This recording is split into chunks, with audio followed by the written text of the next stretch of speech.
Imagine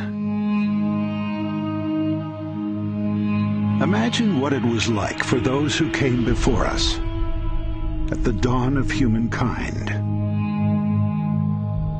when the earth was flat,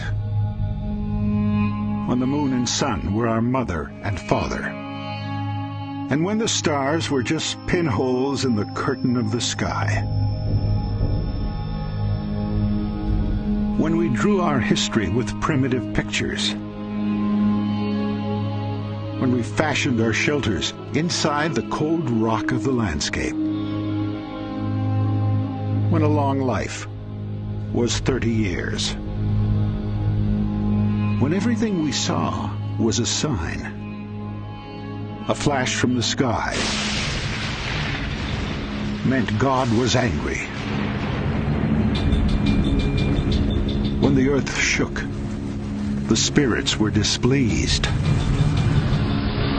The floodwaters came, and we begged for forgiveness.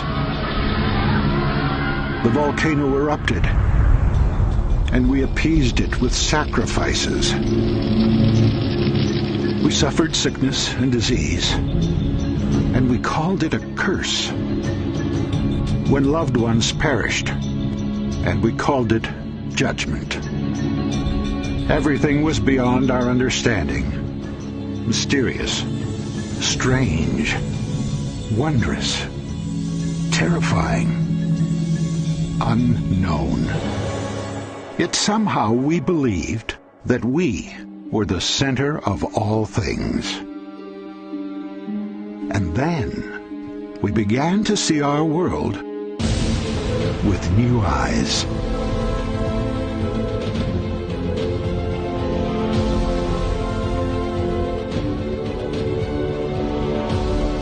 The moon was a place we would one day visit and leave our footprints in the dust. The sun was a brilliant cascade of helium and hydrogen.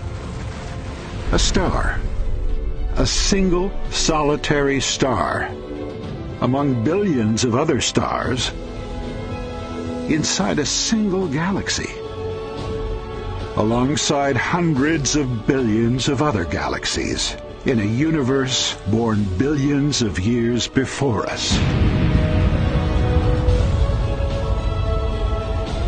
The tempests above us, the fire beneath us, they became explainable, measurable, often foreseeable.